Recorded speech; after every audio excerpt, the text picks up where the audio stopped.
aí, galera, pense, estamos aqui para isso. Uma distribuição, canal Sebos do Igor. É o seguinte, é esse, galera. Desculpa, eu sei que eu tô meio afastado, que não tô conseguindo manter a periodicidade dos vídeos aqui do canal, né? Eu tô assim, né? Tô numa, como eu já mencionei até em outros vídeos, para quem acompanha aqui o canal mais assiduamente, eu tô numa vida muito louca, né? Porque eu tô assim, o Corvo com um projeto de montagem de espetáculo não deu certo.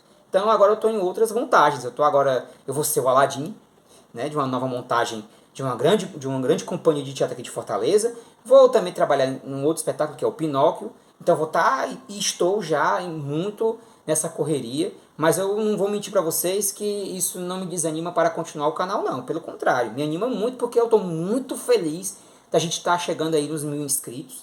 Isso se deve muito a vocês que não desistem de mim, mesmo com esses percalços. Então, você que está chegando de paraquedas, nesse canal de quadrinho de teatro, né? Rapaz, porque assim, eu sou o Ico Fernandes, você não me conhece, né? E eu sou um artista de teatro, mas que assim como você também ama os quadrinhos. E se você gosta desses conteúdos, né, de quadrinhos, de arte, enfim, deixa teu like, se inscreve, né? E vamos pro vídeo, né? Porque o seguinte é isso, o vídeo vai ser muito longo, mas a discussão vai ser boa, porque é a briga, é a batalha, é a gibata, é a peia de... O de acho? Tá aqui. Quadrinhos versus mangás. Então, sem mais delongas, meu amigo, aperta o play, DJ.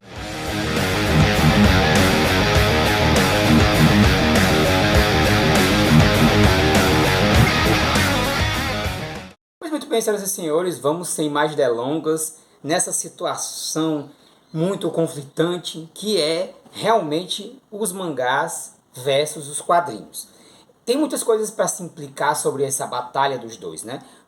Tanto do fato de o que vende mais, qual é o mais acessível do ponto de vista de começar a ler, como a questão dos formatos, tudo isso são implicações para a gente considerar nessa batalha quadrinho versus mangá.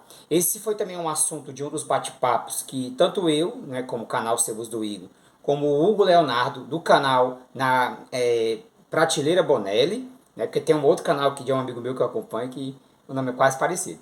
Aí, tanto o Prateleira Bonelli como o Sebos do Igor organizam costumeiramente lá na Gibinando Comic Shop um bate-papo sobre assuntos diversos. E logicamente esse foi um desses assuntos.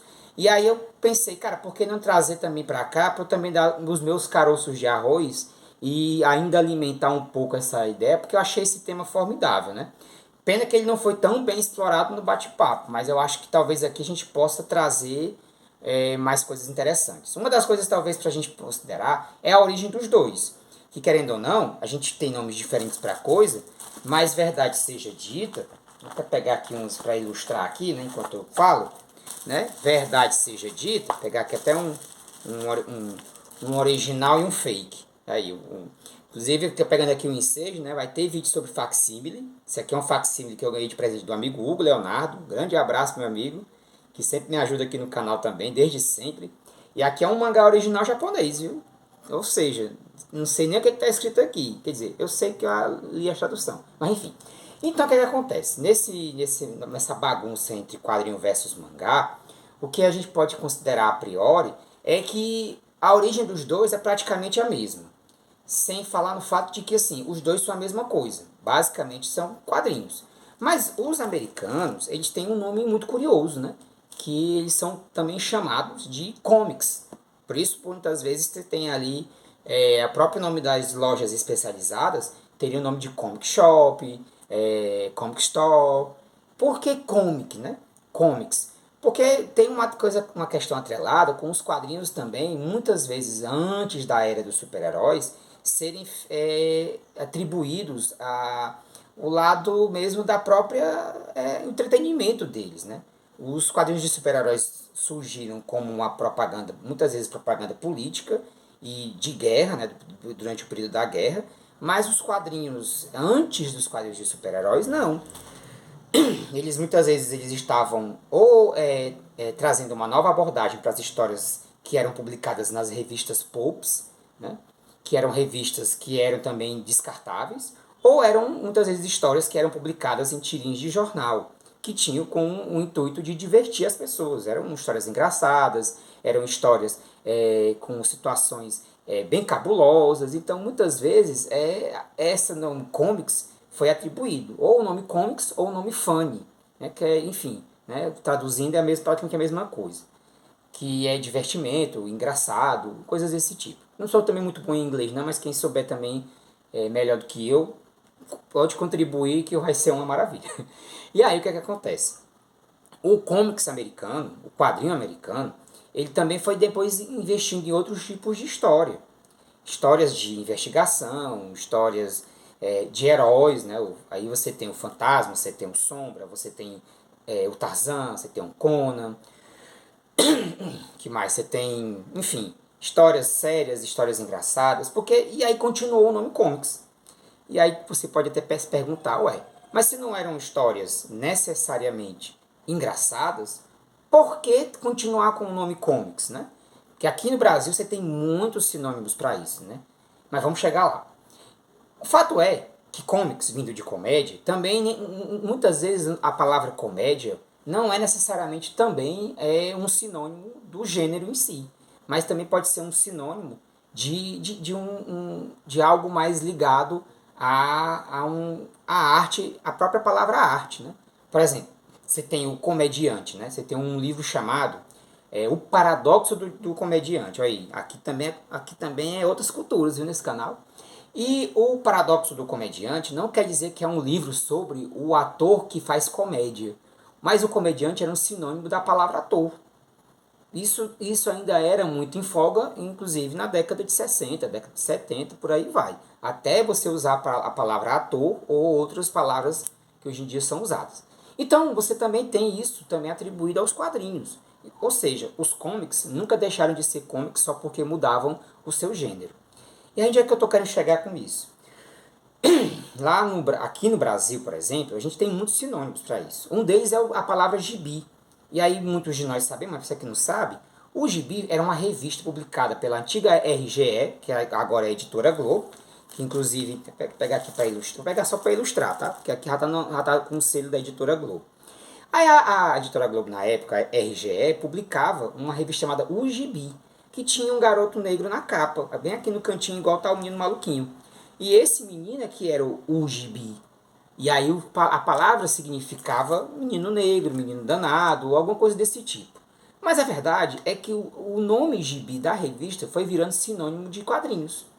E aí, meu amigo, foi uma briga danada para quem registrava esse negócio aí. Mas enfim, acabou que Gibi virou realmente a nossa forma brasileira de chamar o quadrinho. E aí é onde você tem uma característica muito pessoal nossa, que o gibi era atrelado, né, o quadrinho era atrelado à criança, às crianças, assim como também eram lá nos Estados Unidos. Mas também não só às crianças, mas aos adultos que gostavam de histórias mais complexas. Veja só como as coisas são realmente uma teia de possibilidades. Já no Japão, a gente tem o seguinte: com o surgimento dos quadrinhos americanos, ou melhor, com a ida dos quadrinhos americanos, né, nesse intercâmbio meio de período de guerra, indo lá para o Japão e para o Oriente como um todo, você vai vendo uma grande influência dos cómics americanos para o trabalho dos ilustradores orientais. Esses ilustradores que muitas vezes eram muitas vezes influenciados por artistas como Hokusai e outros que trabalhavam muito mais com a ilustração do que com a própria história em formato de quadros. Mas isso não quer dizer que não existia. Existia, mas era algo muito mais cru do que a gente tem hoje. Então, querendo ou não, quando os quadrinhos americanos chegam no Japão, que é onde a gente costuma chamar de mangá, né? É onde a coisa vai tomando uma proporção de influência tão grande que é onde você vai vendo os próprios quadrinhos japoneses se influenciando pelos cômicos americanos e evoluindo técnicas, também bebendo inclusive da influência do cinema, de diretores, grandes diretores como Eisenstein. E aí você tem o nome mangá atribuído os japoneses chamando o quadrinho americano de mangá. Olha aí a loucura disso, né? Então, com os japoneses chamando os quadrinhos americanos de mangá, porque querendo ou não, ao pé da letra, mangá significa também quadrinho, E acaba que ficou essa situação. Em algum momento da história, os americanos também passaram a chamar os quadrinhos japoneses de mangá. Mas isso, ó, demorou muito tempo. Mas bote tempo nisso. Aí bote aí Osamu Tezuka pra em diante. Mas até chegar no Osamu Tezuka, que a gente hoje considera como mestre do mangá, aí, meu amigo, aí tome chão. Fato é que até então, o quadrinho japonês, o quadrinho oriental, vai ganhando suas próprias características. Porque ele bebe de muitas referências também orientais. Referências da própria mitologia shintoísta, das mitologias urbanas, das próprias histórias de vida e também, sim, das influências de histórias americanas. Por exemplo, era muito comum os japoneses criarem histórias de carro em movimento, de guerras onde o Mickey era o vilão, né? Era uma espécie de figura que representava os vilões para os japoneses. E você tinha mais ou menos essa dinâmica entre os primeiros mangás japoneses. Até a gente chegar em Osamu Tezuka, tem um chão pela frente. Merece um vídeo só para contar a história do mangá. Mas é que a gente estamos travando aqui a batalha, né? Estamos aqui no panorama para a gente entrar na batalha primeiro. Então, historicamente, cada um foi tomando o seu caminho e se tornando obras e estilos únicos. O quadrinho americano, que trabalhava muito mais com o painel e com o formato que muitas vezes trazia uma experiência de leitura que proporcionava com que a imaginação encontrasse formas de preencher as lacunas, ou o que a gente chama no próprio quadro, que são as sarjetas. Então você lia um quadro, você viu um quadro, por exemplo, do Batman ou do Robin numa perseguição. Só que no outro quadro ele já estava, de repente ele tinha que pular num trem. Aí tá lá o quadro dele em cima eles dentro do carro, olhando pro trem. Aí o outro quadro já é eles em cima do trem. Então você não tem muitas vezes uma transição nas primeiros quadrinhos ali dos anos 30, 40, 50, 60, por aí vai. Já o mangá não. O mangá desde sempre ele tem um interesse. Eu estou usando essas coisas na minha mão para ilustrar, para não ficar só a minha cara aqui de bolacha, né? Mas enfim, o mangá no seu começo não. O mangá ele sempre se preocupou com a movimento de transição e de movimento. Você tem quadrinhos do Osamu Tezuka mais antigos em que os quadros eram tantos que quando foi na hora da publicação final foram muitos desses quadros cortados porque existia um interesse de fazer a transição de cada mínimo movimento até você ter aquela quase um storyboard ou um que a gente chama né, um stop motion, né, de pequenos movimentos para você ter ali uma sequência. Isso é muito característico do Japão desde sempre. Então você vai ler um mangá, você consegue sentir ali na experiência estética da leitura essa coisa do movimento da espada, do som da espada. Tipo, você lê Lobo Solitário, você está quase que escutando o barulho dos metais, tss, tss, tss, só nos riscos de movimento. Enquanto que no quadrinho americano você tem essa característica do painel, né? Muitas vezes que a gente chama que são as splash pages, que são páginas inteiras de painéis extraordinários, onde foi também muito característico nos anos 90 essa coisa do impacto visual, né? do quão o design gráfico da coisa em si proporcionava esse impacto gigantesco de uma imagem como um todo para que você pudesse ter essa impressão de uau, né? Essa página tá pulando essa imagem está pulando da página e quase virando uma coisa meio 3D. Perdão, mas não tinha movimento. Você tinha imagem, mas não tinha movimento. E, claro, isso foi mudando. Alguns efeitos, como o efeito de Luca, que traziam a repetição do personagem sendo desenhado de um por um. Isso é muito característico em obras que tentaram adaptar obras teatrais, como Shakespeare, e aí por essa vai. Mas aí é que tá. Também, além da própria forma, da forma de quadrinização, né, o mangá e o quadrinho americano, ele foi meio que também meio que criando os seus próprios caminhos de como ele era publicado. Então, se você tinha ali na América do Norte a publicação de edições completamente descartáveis e que, por sua vez, hoje, muitas dessas primeiras edições são hoje leiloadas por milhões de dólares e muitas vezes você só lia uma vez, tu consegue, ó, Você que é colecionador que está chegando agora, tu consegue imaginar que você lia um negócio desse só uma vez e jogava fora? É tipo isso. Lá no Japão também praticamente era a mesma coisa, porque muitos dos mangás eram publicados em revistas que compilavam várias histórias. Então, até surgir a edição única com a mesma história, também foi uma outra estrada, mas surgiu. E aí, por exemplo, uma coisa que eu fico pensando muito sobre essa guerra mangá versus quadrinhos, aqui no Brasil, tem muito a ver com o formato. Porque você pega, por exemplo, né, aqui no Brasil, você tem os formatos, desde as edições em formato de jornal, que eram publicadas na revista O Gibi, era em outras revistas mais antigas, você tem também a própria Ebal publicando edições em formato americano, cada vez mais próximas ao original. Você tem também o formatinho, que na época também já estava ganhando espaço, mas ainda não era um espaço como um todo. Porque, por exemplo, a Ebal, no seu caso, ela tinha os formatões, e esses formatões eles eram imbatíveis, assim como também os formatos americanos. Isso trazia um olhar muito profundo. E era uma época em que o mangá nem sonhava em existir por aqui. Você ter uma noção, para você ter o primeiro mangá, você tinha um mangá em publicação em formato ocidental, colorido e totalmente adaptado para o ocidente, porque ele vinha já dos Estados Unidos assim. Então você tem, perdão, você tem a publicação da Editora Globo do Akira, você tem a publicação do Lobo Solitário, você tem inclusive, depois de muitos anos, você tem publicações de mangá que são quase que fotonovelas, né? Você tem publicações como essa, que são as publicações, deixa eu pegar aqui uma página legal, né? Que são as publicações do filme, de alguns episódios. Eram revistas como essa que você tinha mais ou menos a noção de um mangá. Só que não era um mangá, né? É praticamente a quadrinização do anime, do filme ou de um episódio.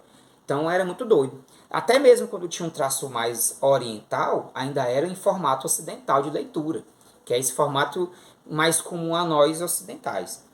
O mangá mesmo, em formato oriental, só veio surgir com a Conrad. E esse é uma coisa que tá a galera que curte mangá hoje, assim, meio que esquece, né? Ou não sabe, porque enfim, são gerações. Mas tá aqui, a Conrad lançou de primeira mão o formato oriental, original da esquerda para enfim, da direita para a esquerda e até ensinava como fazer isso nas últimas páginas, porque ele previa que a pessoa fosse abrir a primeira página e aí ele já tinha até o alertazinho, né? Para você poder ter uma noção de como começar a ler um mangá. E aí foi surgindo os outros, né? Foi surgindo os outros mangás, Cavaleiros do Zodíaco, Game Pés Descalços, a JBC foi surgindo com os meio tancos pequenininhos e até surgir com outros formatos. Então eu fico pensando que até chegar a um formato mais adequado ou mais próximo do original japonês, a gente trouxe também, a gente foi galgando muito, porque até então aqui no Brasil, você ia tendo o formato americano ganhando melhoramentos no tipo de papel, no tipo de encadernação, você vai tendo, por exemplo, a própria Abril experimentando formatos diferenciados, além do formatinho, você tinha um formato magazine em muitas edições, mas é fato que assim, o sucesso do quadrinho no Brasil se deve ao formatinho, isso é um fato. Há quem diga assim, porque era o que tinha para hoje, era o que tinha para hoje, mas não necessariamente, porque você tinha outros formatos. Formatos esses que eram atribuídos a histórias muito específicas, né? A graphic novels, a histórias especiais, a coleções específicas. Mas o formatinho, ele abarcava muita coisa. E o formatinho, por ter esse formato menorzinho, ele meio que ia fisgando você, mesmo não se importando tanto com cronologia ou com o que veio antes ou o que veio depois, ou se eu vou entender a história ou não. Que muitas vezes é um formato que você pode emprestar um para o outro, você podia ir na casa de um amigo seu, e todo mundo folheando, lendo ao mesmo tempo, para depois ir brincando dessa coisa do quebra-cabeça. Eu acho que a coisa começa a complicar, e a meu ver, se complica para todo mundo, quando começam a surgir, peraí, deixa eu ver se eu acho aqui, que eu tá aqui. Quando surge a Panini Comics, aí vem uma opinião muito pessoal minha, viu?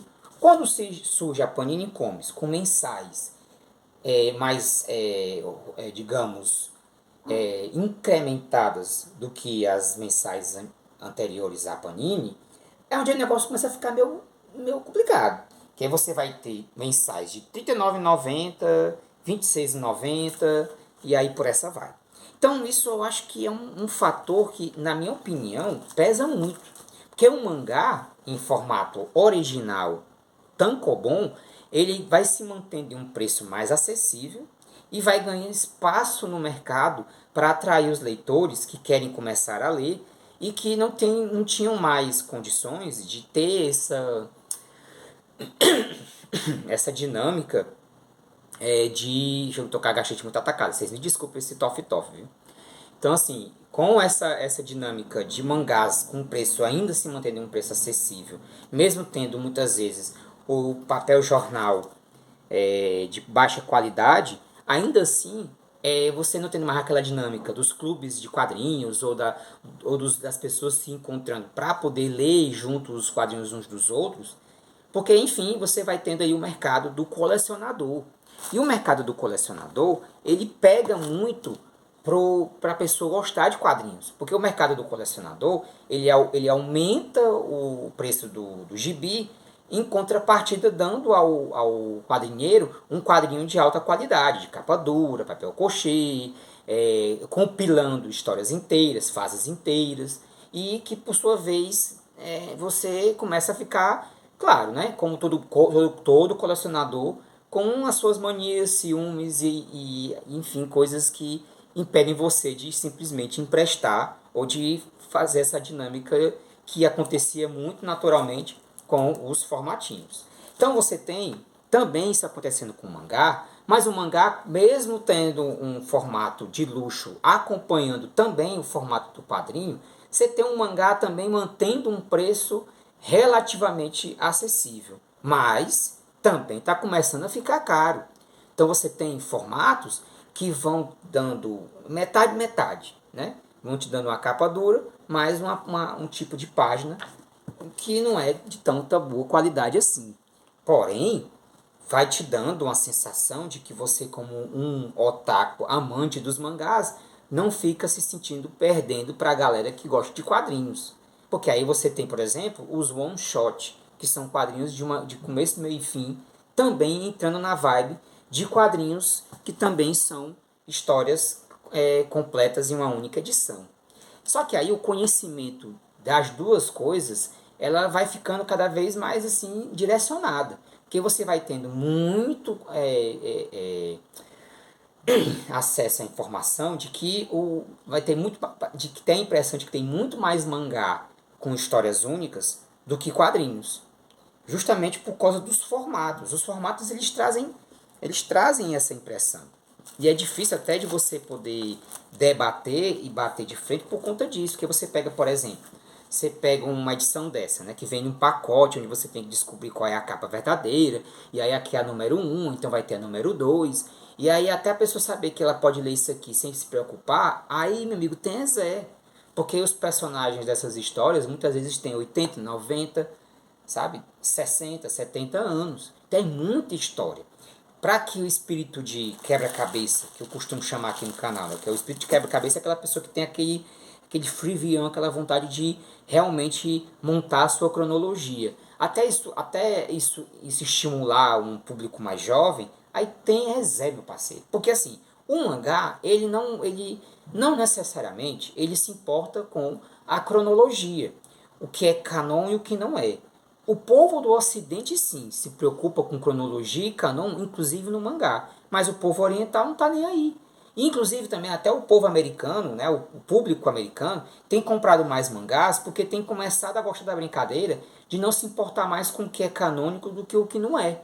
Do que é cronológico e do que o que não é cronológico. Então eles estão um pouco se lixando. Sabe? O que importa muitas vezes também é o formato. Então você chega, por exemplo, no máximo desses formatos, eu vou pegar aqui de ilustração, mas é claro que existem formatos ainda mais de luxo. Você tem nos quadrinhos hoje o formato do Omnibus, né? E o das edições Absolutes. Infelizmente eu não tenho mais a minha Absolute do Monstro do Pântano para mostrar. Vendi. É a vida.